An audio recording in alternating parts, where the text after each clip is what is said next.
Welcome, Erica, and thank you so much for joining us today. I think the first and the last time we met was actually at Malta Comic Con, which was a lovely show.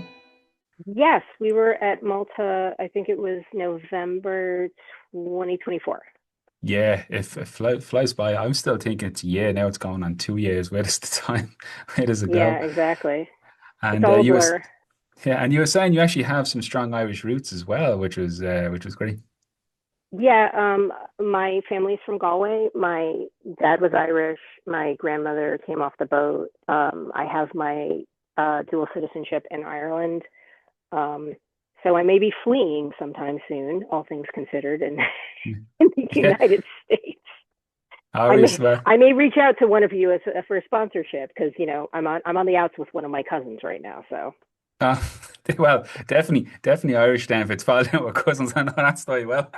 yeah, But I was going to say that's very Irish to fall out with your cousins. We'll see how they react next week. It's mercurial. I know. You were just saying just before the recording, you have a couple of conventions coming up now in the near future. And how are you finding? You enjoying the convention circuits, as it were? Is that something which is very much part of the job when you factor in all the planning, or is it something that you still enjoy as a fan, or a mixture of both?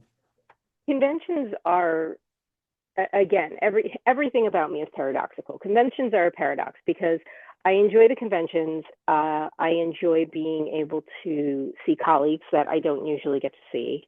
I enjoy being able to see friends that I don't usually get to see often. Um, but I think, I mean, there is a lot of misconceptions about being on this side of the table, as they say. Mhm. Um, and there's a certain amount of illusions that I should dispel. However, unfortunately, as a freelancer, there's only so much. Like I can't talk out of school. I can't say, well, to be honest, this company is really not as good as everybody thinks it is, because then I won't be able to pay my bills. And so it's kind of an interesting thing. I do enjoy conventions. I do get to see a bunch of people that I don't usually see. Conventions are exhausting though.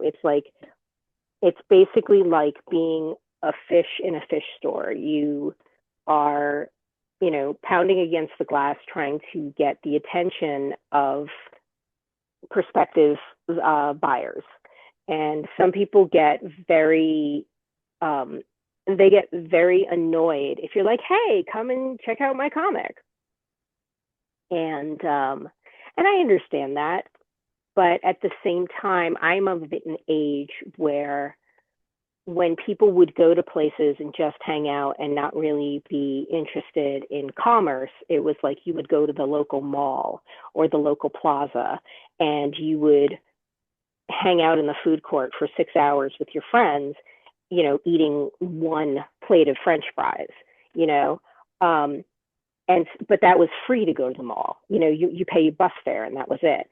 So to me, the idea of paying an entry fee to hang out with your friends is it's bizarre to me, just in general. But I get it. I mean, when I'm not going to say I am a known name by any means, but when I was just starting out and I only had independent books that nobody had heard of because 99.9% of them were self-published, um, it was very much, not being a carnival, trying not to be a carnival barker, but also Mhm. trying to get the attention of people. And it can be really exhausting, especially if you're talking about different time zones and such. Um, so I try not to be the grumpy old curmudgeon. Uh, but I am genuinely a grumpy person in general, like Oscar the Grouch. I don't know if you guys have Oscar the Grouch there. I know you have some form of Sesame Street, but Oscar the Grouch is basically like my spirit animal. Um, and I have a big Oscar the Grouch pin that I have on my lanyard, just so people are forewarned that I am a grumpy old man. That's brilliant. And do you find that the convention scenes are they still like for aspiring creators or those looking to break in, is it ideal to still attend them from a business perspective, or is a lot of that networking, like connecting with people, are they better off in the online realm, or is it still each have their own merits? Have you noticed any shift? I think more the fact that we're talking via Zoom is definitely a flip side to COVID, because I find more people are willing to talk now because everyone has, Zoom in their toolbox since we went online and everyone had to work remotely.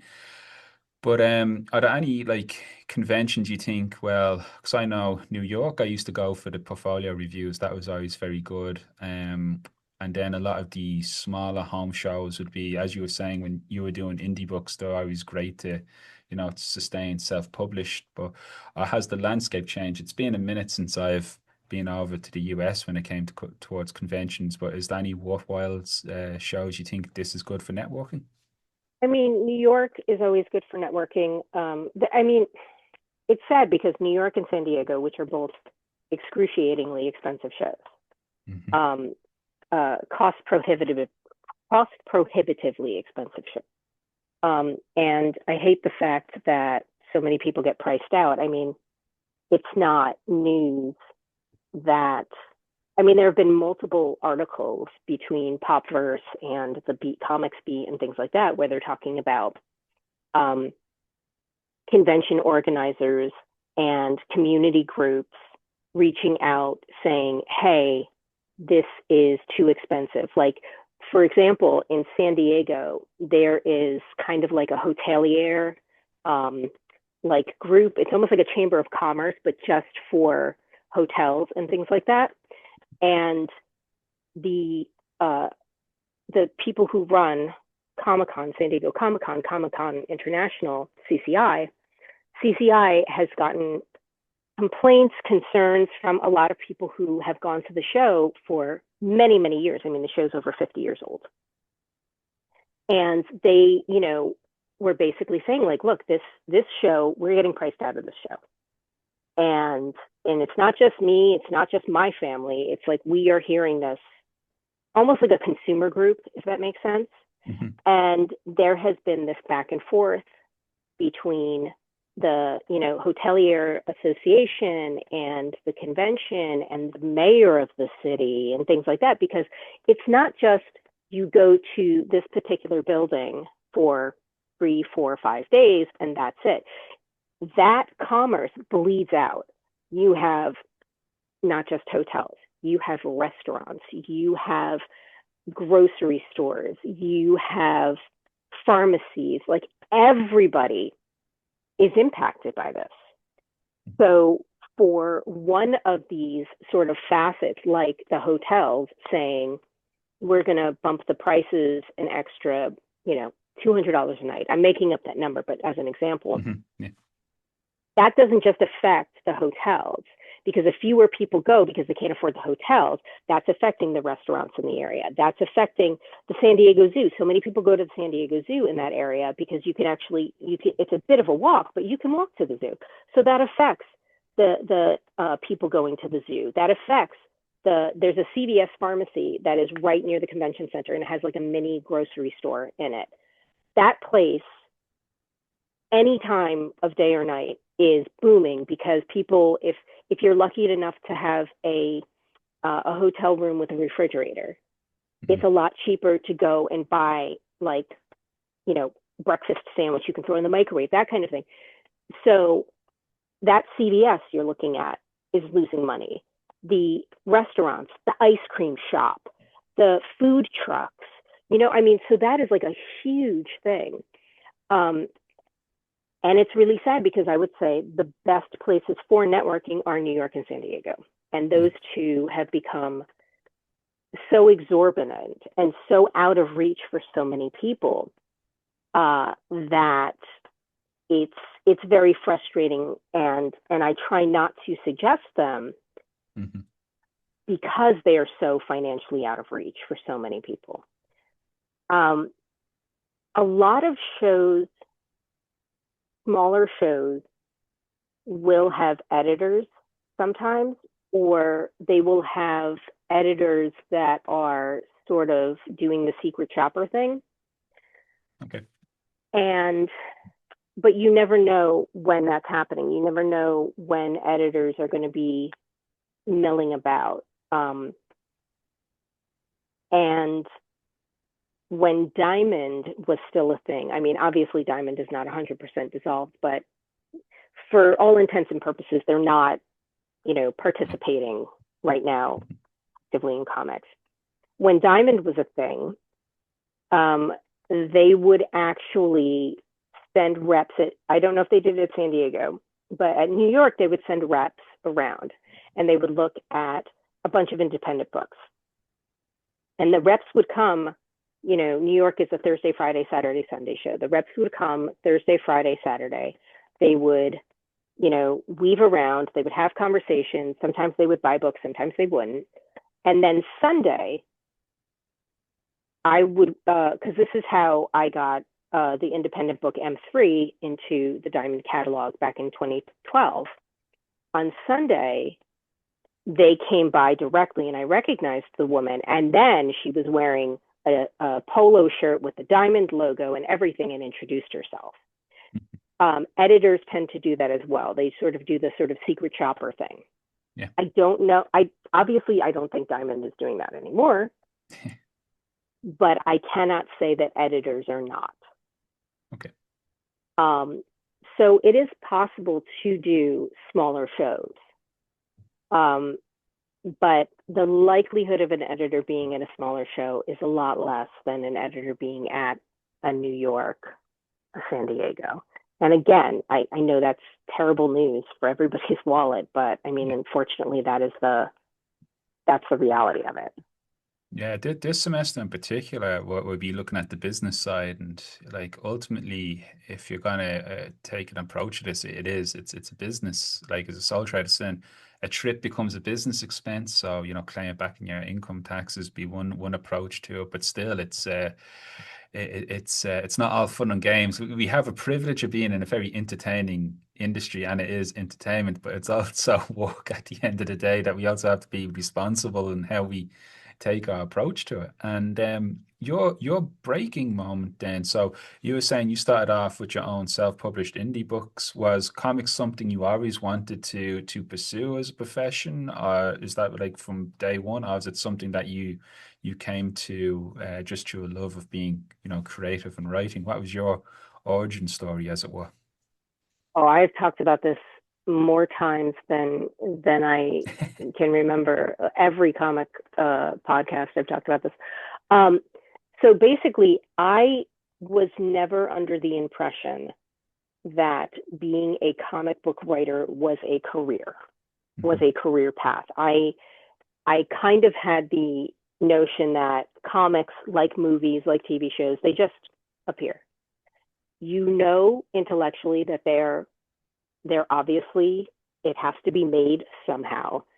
But the process, the hurdles, all of that never really came to mind. You just sort of showed up, you went to the comic shop and it was there on the shelf and it just magically happened. And I have always drawn, I have always written, I have always been creative in many different ways. Throughout my life, my father was a photographer, not professionally, but he did do some professional gigs, but he didn't do that full time. I mean, he worked at a phone company for 30 years, but my dad was a photographer. He was a musician. My Irish side, one of my cousins, he's a professional musician. My mom was a nurse, but she also loved to do art and loved to paint and do things like that. So there was always creativity in the house. My family was very much into like sci-fi, and my dad read like everything from Asimov and Carl Sagan, and my mom was really into the original Star Trek and things like that. So that notion of imaginative, creative storytelling and things like that, that was always something that I enjoyed indulging in, but it was never something that I genuinely thought was a career. Again, I thought it was just these things magicked. When I graduated college, I graduated with a degree in English literature and a minor in education and a minor in psychology. I don't know if they allow you to do a double minor anymore. I graduated back in 1999, and I know that the specific specific majors and things like that. I know things like that have changed, so I don't know if that's even a possibility. But my initial idea was to go into education, and then I pivoted that, and I went into advertising. So I started working at an ad agency in New York City because I grew up right outside of Manhattan, and I got a job as an assistant, and that basically meant you were a catch-all. Somebody needed something written, if somebody needed something drawn, if somebody needed a storyboard to be put together digitally or physically, because I got the job a couple of months after I graduated. So this is 1999. We were still doing paste ups, where you would take the actual drawing and paste it on the board and things like that. And so I was there. And I put it in air quotes, I got to do, inverted commas, creative things. I got to, write commercials and this, that, and the next thing. It was technically creative, yes. And my business card said creative department. I still liked to write stories on my own and do things like that on the side, because to me, that was actual creative. This was corporate creative. And then that was, creative. And I know the whole idea between commercial art versus high art, blah, blah, blah, all of that. Look, I'm sure someone was giving the artist in Lascaux a run for his money when it came to, whether or not he draws the bison this way or that way, what's going to sell better. Since the beginning of time, there's been that, high art versus corporate art or commercial art. But I still had my love for creating.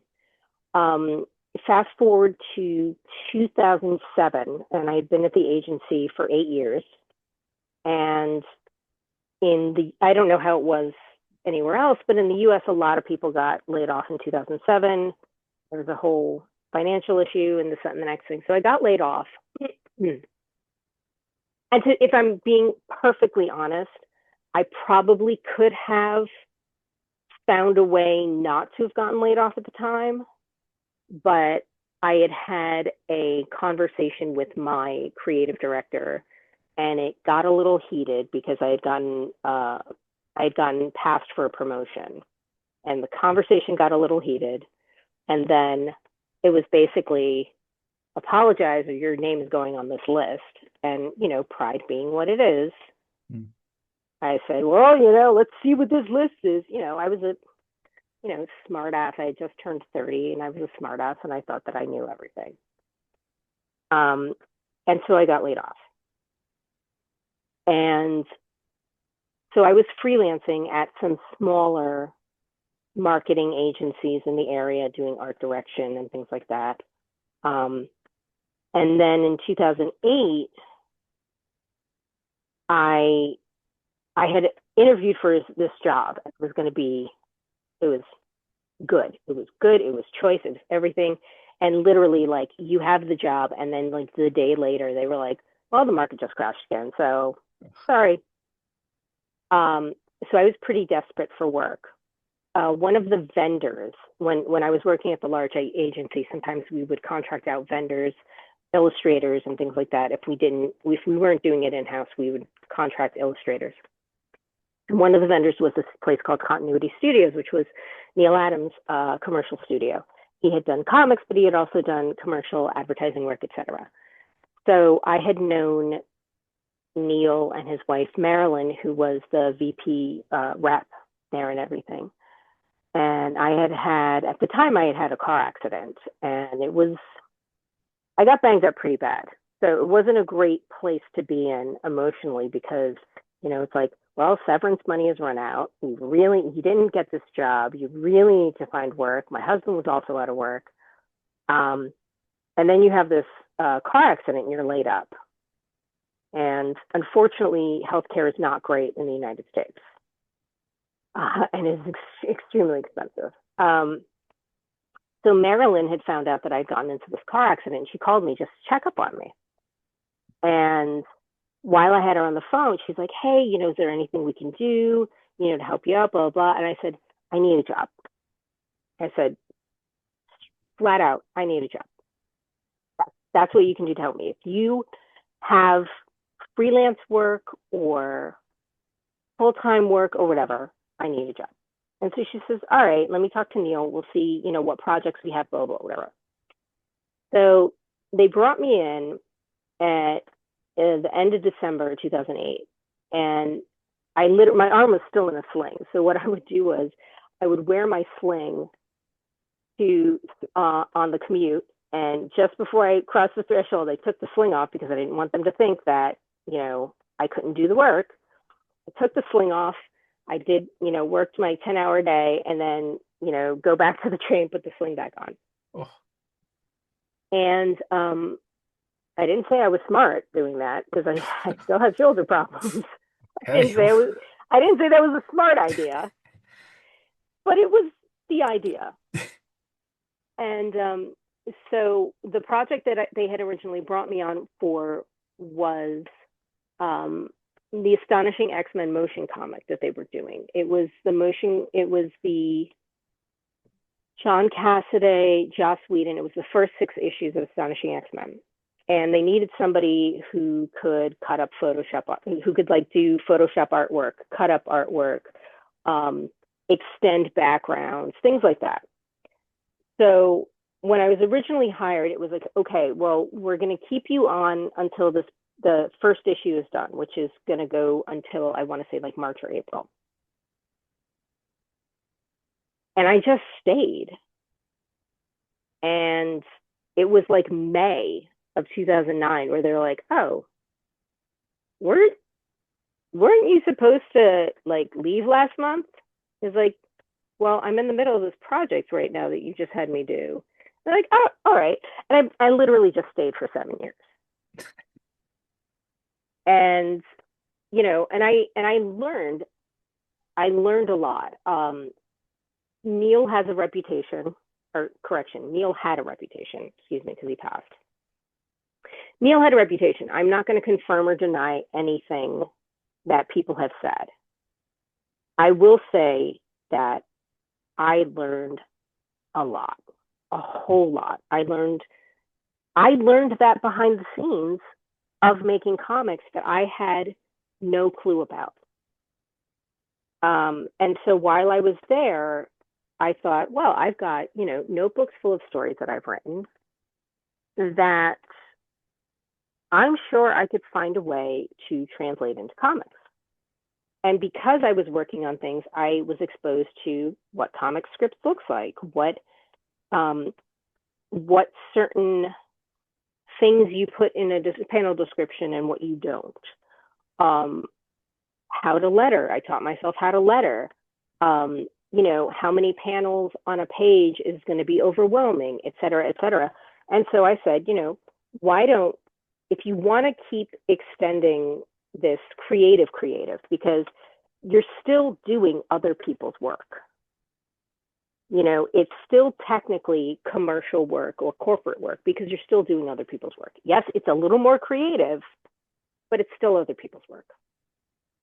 So I took a couple of stories that I had written, and I wrote the first 3 scripts for a book called M3. And I approached one of the other artists at the shop, at the studio. I was a background artist. I would do digital inking. I would do traditional inking, but it was never primary characters. It was always background stuff. And I know my limitations as an artist. I am competent. I am not good. And I'm the first person to admit that. So I went to one of the artists who was one of the figure artists, one of the ones who was doing inking on primary faces and things like that, and who had a huge art background, much more broad than mine. And his name was Vicente Alcazar. And I approached him, and he had talked about, wanting to get back into comics. He had worked with Marvel back in the 70s and 80s and had worked with DC on some stuff. And he talked about maybe wanting to get back into doing comics and such. So I approached him and I gave him the first, I don't know if I gave him the first script or the first two scripts for M3. And he read them and he got back to me and he said, I like this, let's do this. And then it was just a matter of the balancing act that any creative person has to do. You work your 8 to 10 hour shift, you write on the train, you write going into your job, you write going back to your job, you have the notebook sitting next to you as you're like shoving food in your mouth with one hand and writing things down with the other. I don't recommend it. It is, sending everything out and getting responses like, well, we know who he is, who are you? And things like that. It's pretty soul crushing. I would say the one thing that I can say about myself is I'm too stupid to stay down. That's it. There's nothing magical about my perseverance. I'm just too freaking dumb to stay on the ground. And that's it. I'm too stubborn. Maybe it's the Irish stubbornness. I'm also half Italian, so maybe it could be part of that too. The Irish and Italians. There's That's a hell of a combination. combo. That's a hell of yeah. My mother's Neapolitan. My father's family's from Galway, so I've got a hell of a combo in there. But yeah, I mean, I keep getting back up because I don't. What else are you going to do? I don't know what else to do. So in terms of when it comes to writing, my first San Diego, because we talked about conventions, my first San Diego was 2012, and I had written a sample script for Marvel. I wrote a sample script for DC, and I wrote a sample script for IDW. I want to say the IDW they were doing like a Transformers anthology at the time. Yeah. And all the stories were like 8 to 10 pages. So I had written a full script for Marvel, a full script for DC, and then I wrote the 8 to 10 short story for Transformers for IDW. And the first panel that I went to at San Diego had C.B. Cebulski, Sam Humphries, Mark Brooks, and Axel Alonso, because this was 2012 and Axel was still at Marvel at the time. And the other thing that I had with me was Vicente and I had finished the first trade paperback of M3. So it was 6 issues. We got it printed. I found through a former colleague of mine, I found this great printer who was pretty local and gave me a good break on things. Because that's the other thing. All of this costs money. Yeah. All of this costs money. And mind you, I was still working full time at the studio. I worked full time at the studio from the end of 2008 until mid-August 2016. So as you see my name on the shelves, I'm still working 10 hours a day, sometimes 6 days a week. And so I went to San Diego, and one of the things that Axel had said in that panel was, nobody's going to read your script. Like, you have to, as a writer, you have to get an artist to draw this. And one of the things that they don't talk about, and I said this, before we were recording, there are many misconceptions and illusions that I should dispel.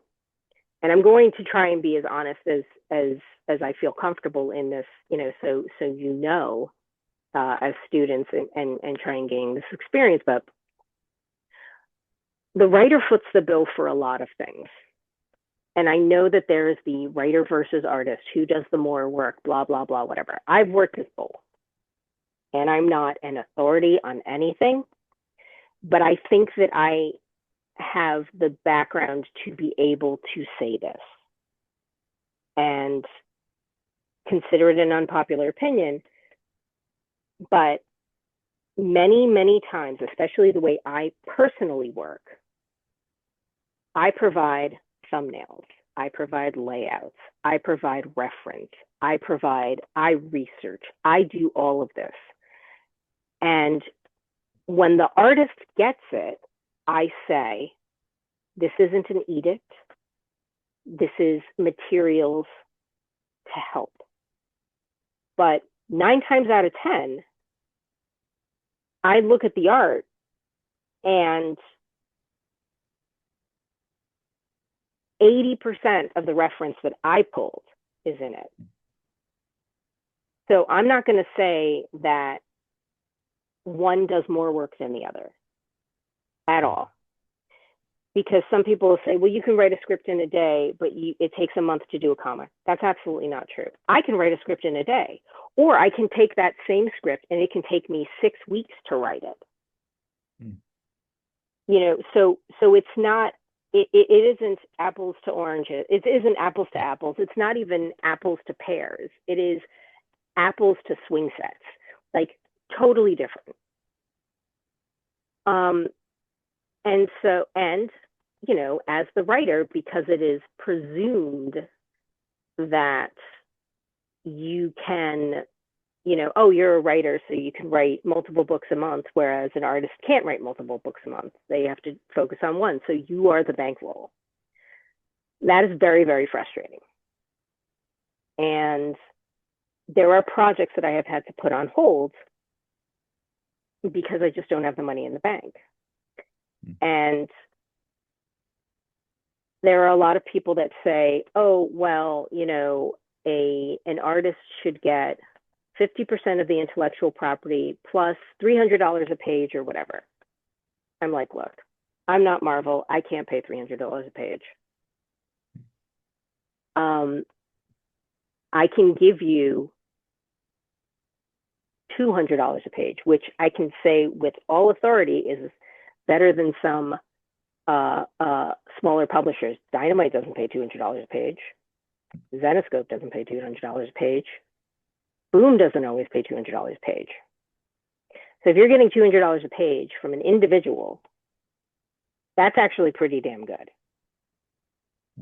On top of that, I'm also going to letter the book, possibly color flat the book, do all the design of the book, pay for all the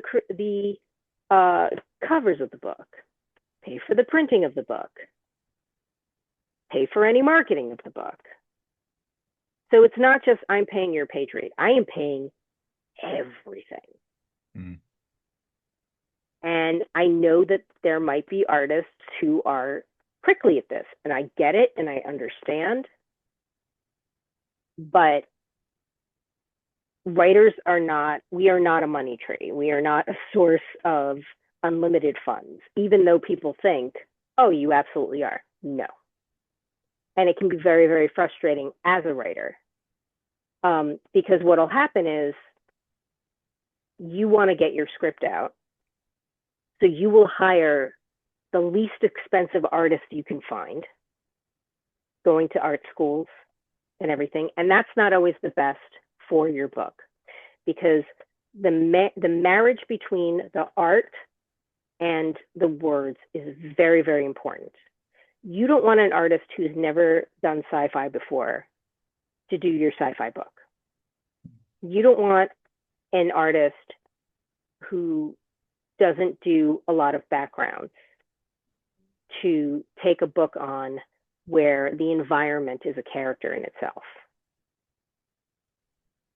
So it is a difficult balance. I remember having a conversation with Greg Capullo and Scott Snyder back in 2015, again at San Diego Comic-Con. And I said to Greg, like, you don't understand, like, when you are a writer, you have to get, like, if you're coming at this and somebody hasn't, what's the word, like, scouted you or anything, you have to pay for an artist.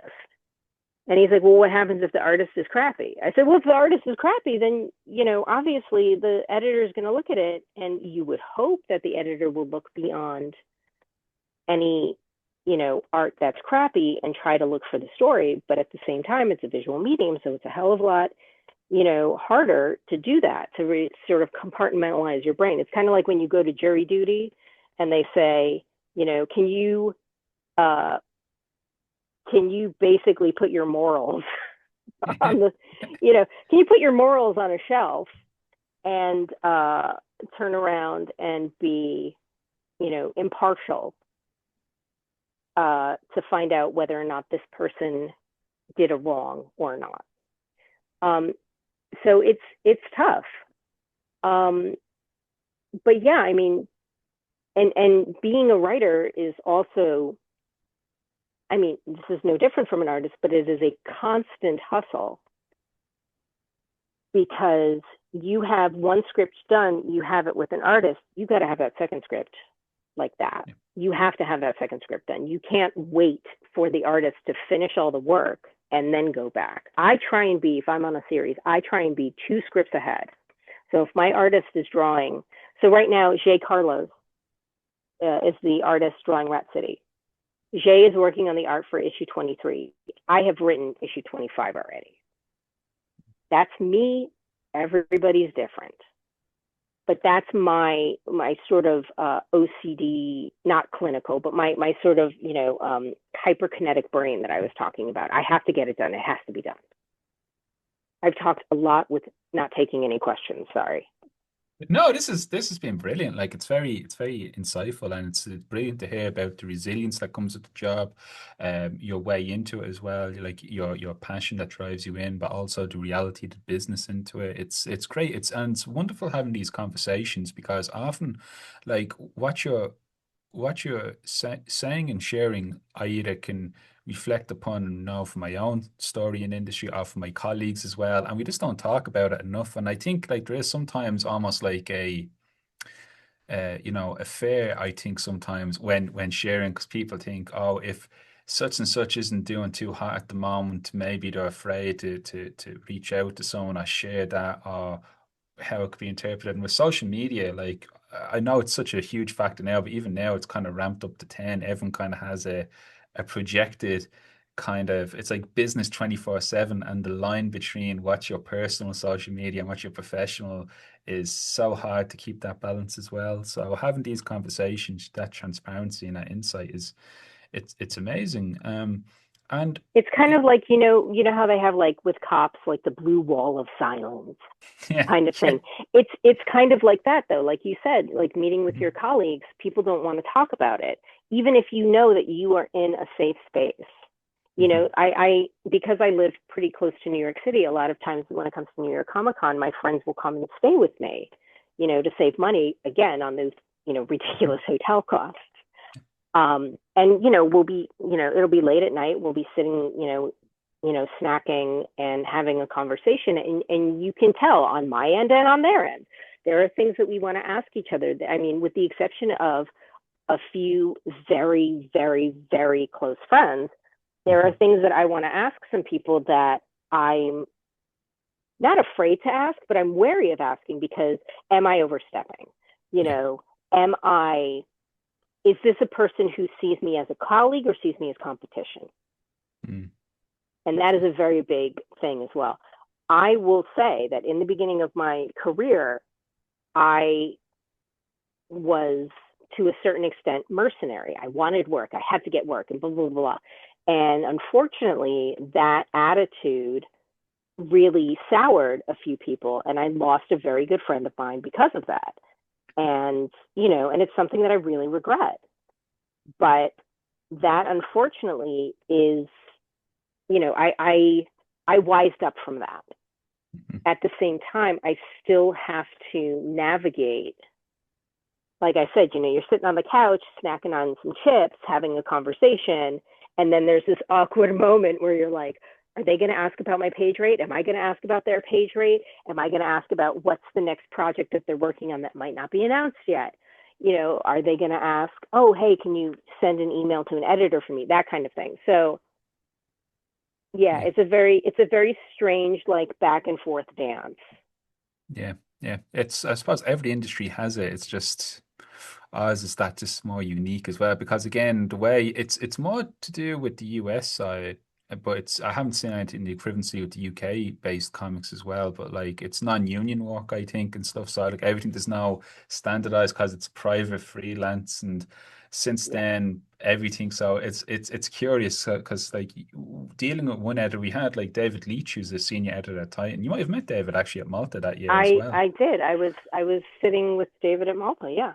Yeah, yeah. So David's great, and he's very transparent on stuff, and he was sharing his insight as an editor with the hiring side of things. And he's just like, if I someone comes to him, doesn't matter how good or experienced they are, he'd be like £100 a page, which is crazy. But then he'd be like, I think it's even less, could be like 90 or 50. But then he goes, they'll start with that. They will not give you what you're worth. He's very clear in that Yeah. they'll just see what they can get you for, and but that's true in other businesses as well. It's like like a bartering and such, but it's the economics of it is definitely as creative as the stories we spin as well. Sometimes I find. But with regards to your day to day, what's it like for? Do you like work from home, or do you go to a shared space? Do you have an office? Do you manage? Is it mainly timetable and calendar driven for you, or because you say you're like two scripts ahead? So what's an average day like? Do you work 9 to 5 still in that structure, or do you kind of mix it up? I work from home. Pre-COVID, I had gotten into this habit of maybe going to a coffee shop, maybe Mhm. not. I'm one of those people who I really need to write in silence. Um, and I've done co-working spaces online. Mhm. Um, there are some fantastic artists and creators that are on a writing group with me. And,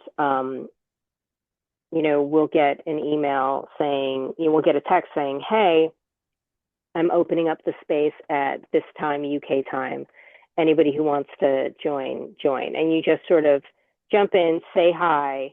And it's, I mean, when you think about the literalness of it, it's just a bunch of boxes on a screen and you're just watching somebody draw or you're just watching somebody type. And it's really kind of ridiculous. Um, but at the same time, there's a sense of keeping each other accountable. I think sometimes as creatives, we have the tendency to just be too all over the place. And we sometimes need to get, sit down, do this. I'm very analog in the sense that I tend to write a lot in notebooks. Mhm. And for me, I find that there's something very interesting and creative about the tactility, I don't know how to say that word, but anyway, the tactile sense of feeling the pen in my hand, feeling my hand brush up against the paper. And there is something that helps me creatively for that. In terms of when I work, I'm up at round 6. I feed the beasts, and then I sometimes go back to bed for an hour or two, get up, and then I check emails because I work with uh, people in all different time zones. So for all I know, I've gotten an email overnight. Check that. Is that something that needs to be addressed immediately? Or is that something that I can sit down, have coffee, maybe have some breakfast before I have to worry about, jumping on jumping on my laptop? I try not to send important emails from my phone, Mhm. um, because I mean it is very, very easy to type something out. I try very, very hard not to have a lot of typos. I'm very sort of strict like that. I was a copy editor in college. I was the managing editor of the newspaper in college, so maybe that's where that comes from.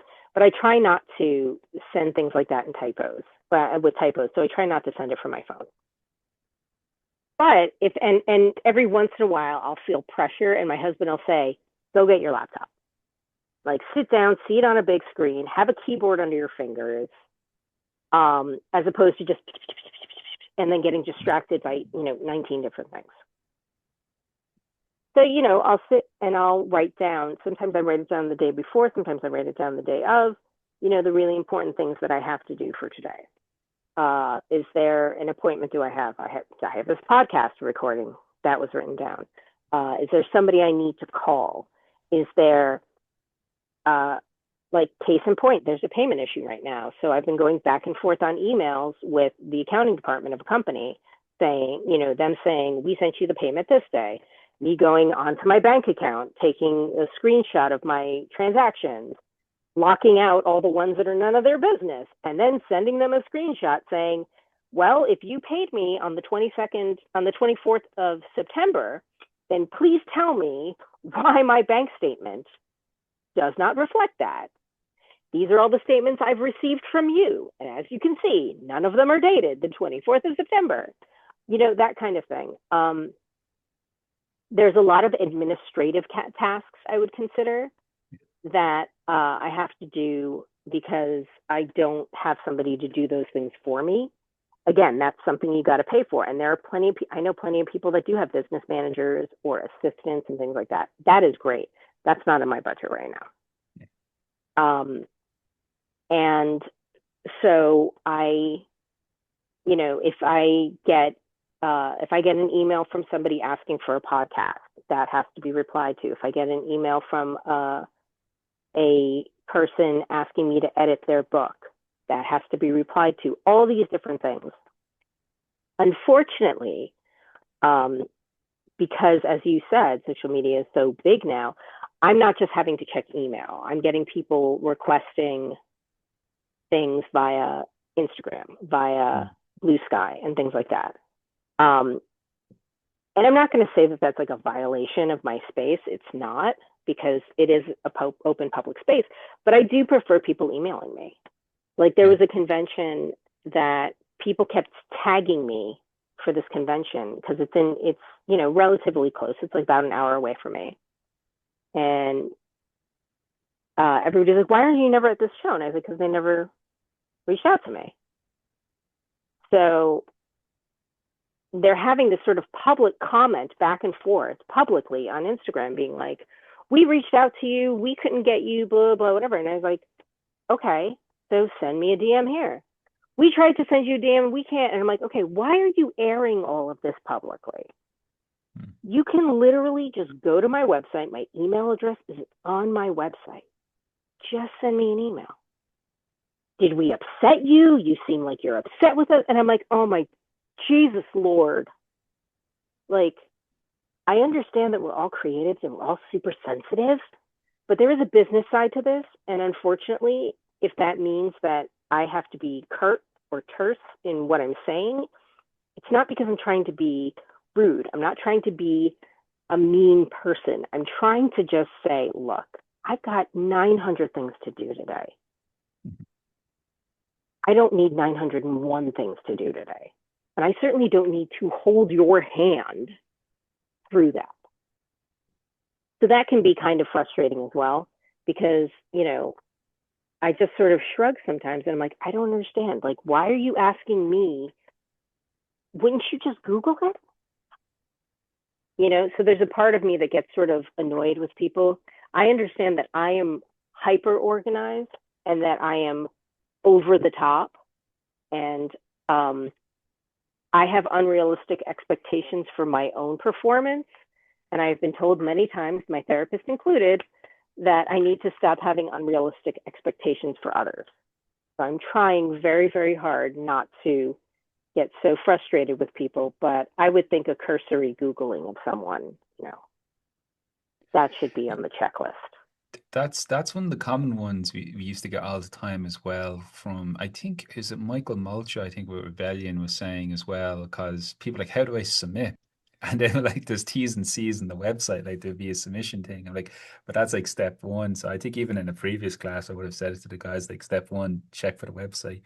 And we do a framer class here as well, like website design to teach the guys like how to set their own, but part that's just so they could have contact page, even if it's just a landing page, it will save so many headaches from it as well. But no, that's brilliant insights again, and it's just great to be able to openly talk about this, particularly with a professional like yourself. And these are the elements that sometimes people are nervous about approaching, and then just laying it out and being clear and transparent. Like it's not being abrupt, it's just being efficient. And efficiency helps everyone. It gets you directly to the answer you want. It helps the person being asked to be able to qualify it in a quick turnaround for you as well. If it's okay with you, Eric, I just want to check in and see if any of the students here have any questions they would like to come in with. Sure. 'Cause I know we have a couple of folks who are interested in writers as well, and I think Amanda as well has you on the Irish Italian, I think, connection as well. So I just realized actually as you were talking, oh yeah, there's another We're Irish so Italian. mixed up in the head. We really are. And I'm Neapolitan, which is like almost as bad as being Sicilian. Almost. And is that you as well, Amanda? You're Neapolitan as well. Bene, molto bene.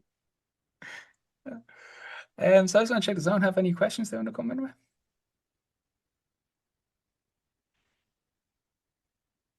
Okay. I, Nessuno? Okay. they're out of practice coming back after the semester. Before before we wrap things up, then I just want to say, like, at the moment you're working on Rat City at the moment, Yeah. and how you been finding working on onto that book as well? Like, how's it been working with the McFarlane production side of things? The McFarlane team has been so good that they're spoiling me. They're spoiling me to the point where when I'm working with other publishers, there's a part of me that's like, how is it that you're a big company and you're not doing X, Y, and Z, yet they literally have maybe a dozen people, maybe, and they're getting this done. Like you have 400 people, they have 12. Math is not working here. You know, they're amazing. I actually just had a conversation with Thomas Healy, who's the editor in chief, not too long before I jumped on here, and they're great. Everybody there is communicative. Everybody there is lovely and understanding. From Amani and Yvette and Ryan, who do like production, to Jay Carlos, who is the artist, who is the line artist on Rat City, J. David Ramos, who is the colorist on Rat City, Shannon, Bonnie, literally everybody there is really wonderful. And I think it comes down to like, you treat people well, they're going to go the extra mile for you. And I think that that's really important. I think that sometimes what can get lost at these like big super companies is that you so you're so over corporatized, for lack of a better term,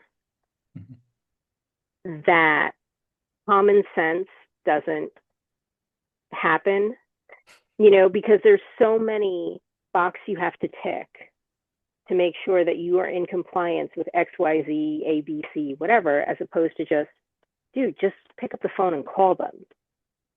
Like, if you have a question, just pick up the phone and call them. Whereas in the McFarlane world, they literally don't have the personnel to come up with all of these hoops to jump through. So it's a matter of, like, literally, I'll send an email to Thomas, and either he will reply via email or my phone will ring. And the one thing that I've always gotten with Thomas is, like, he never texts or emails me like, hey, can we talk? No, he just calls.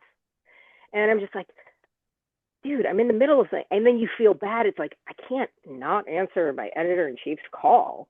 But I'm just like, hi, Thomas, really quick. As you have like a cheek full of pizza as you're trying to like choke down lunch before, doing, another thing kind of thing. But no, I genuinely love working with McFarlane. They are good people. They have good hearts. They love comics.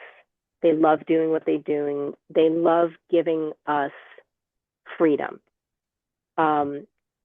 I love working at Marvel too, but at the same time, there is such, especially when it comes to like pitching stories, there's a rigidity to it of like case in point, I had a call yesterday with a Marvel editor and I said, well, what about X, Y, and Z? Oh, that's great, except we've got this project coming in 8 months that's gonna kind of touch on that character, so you can't do that. Yeah. And it's very limiting that way. Mm. Um, whereas McFarlane, I have a conversation with Todd and Thomas, and I pitch something over the phone, and they're like, "Oh, well, somebody's doing something similar to that in their book." And I'm like, "Oh, okay. Well, what about doing this? Oh, that's different enough. Yeah, go for it." You Mm. know, so it's so the small, what it's basically like the smallness makes it a little more efficient. Yes, everybody's overworked, but they're doing what they love and they're being treated well. Mm. And that's when you go the extra mile, is because you're like, okay, I know that the extra effort that I'm putting in is being appreciated, is being reflected in what I'm being paid, how I'm being treated. Hey, it's Friday, everybody gets lunch bought for them. I mean, that's not specifics, but like that kind of thing. Like I know that, you know, my hard work is going to pay off and we're going to get it back, not just financially, but emotionally. And I Yeah. think that's important. Yeah, no, that's it. To be seen in the work as well, have that channel of communication, and feedback is always ongoing as well. In some places, I find it's very, when it gets mechanical, like it's not just in comics, but just in any industry, like promotions happen at this particular time of the year, and then you hear nothing up until then. It's always Yeah. nice when you're involved in a team and the boss or the manager is just like constantly proactive, interactive, giving you that constant feedback. It makes all the difference, 100%. And it's kind of funny because I'm actually speaking with Thomas tomorrow. He's coming in to speak with us, and it's just pure coincidence because we had spoken with. I think it's just the way it looped because we had spoken, and then we also you just kind of leapfrogged over from there when we came in today. It was great, so it was just pure coincidence that we have the Yeah, two I years back to literally back. got off the phone with him at like 11:45 and then jumped on the call here. Yeah. It really is like the more I find in anything in the world is like everyone's just like 2 degrees separated from everyone. It's Yeah. insane. Oh, But 100%. 100%. as it should be. But Erica, this has been amazing. It's been great just to catch back up as well. I thoroughly enjoyed the conversation. Everyone really appreciates the insights. Like this is so valuable to us, like you would not believe as well, to hear from practicing industry professionals and really just gain, an understanding of the lay of the land, as it were. For folks listening, at the moment, in addition to Rat City, is there any like particular projects, anything you want to promote, or where they can find your next upcoming projects? Um, so Rogue number 2 is coming out. If you give me 1 second, I can actually Yeah, no. find the release date. Come on, Google Sheets, where are you? That's the other thing, is I have a spreadsheet talking about when when all the books come out and everything. I'm a little too organized. Uh, It's and I better know, to have it and not need it than need it and not have it. That's always been my saying. no, as I 100% agree. Okay, so Rat City number 22 will be in stores on the 18th of February, and Rogue number 2 will be on in stores that following week, so the 25th of February. And then Rogue goes for 5 issues, so that'll go until May. And then I'm starting on a new project that I can't talk about yet, but I am super excited about. And yeah. Awesome. That's fantastic. We look forward to it then. Again, thanks so much, Erica. This has been amazing. Really appreciate it. Hopefully, as we were saying, that I think just before the recording, we'll catch you over this side of the Atlantic again in the near future. I know Terrificon snapped you away for August, but hopefully another Dublin show or something we can try and persuade you over. Yeah, I would love to go. Maybe I'll run into my cousin and either we'll have a fight or we'll make up. I mean, you know how the Irish are. Yeah, I that's mean, it'll end up in the pub one way or the other. That I can yeah, guarantee. Whatever happens yeah. after that is anyone's guess. We'll end up in the pub whether or not the sawdust stays, sawdust colored or a little pinky tinge. We'll find out. We're we're Br- br- we're a very, what's the word? We're a very passionate type of That's people. We're very that's it. passionate. Yeah, Passionate. That's it exactly. That's brilliant. exactly. Thanks so much, Erica. Best of luck with everything. Thanks again.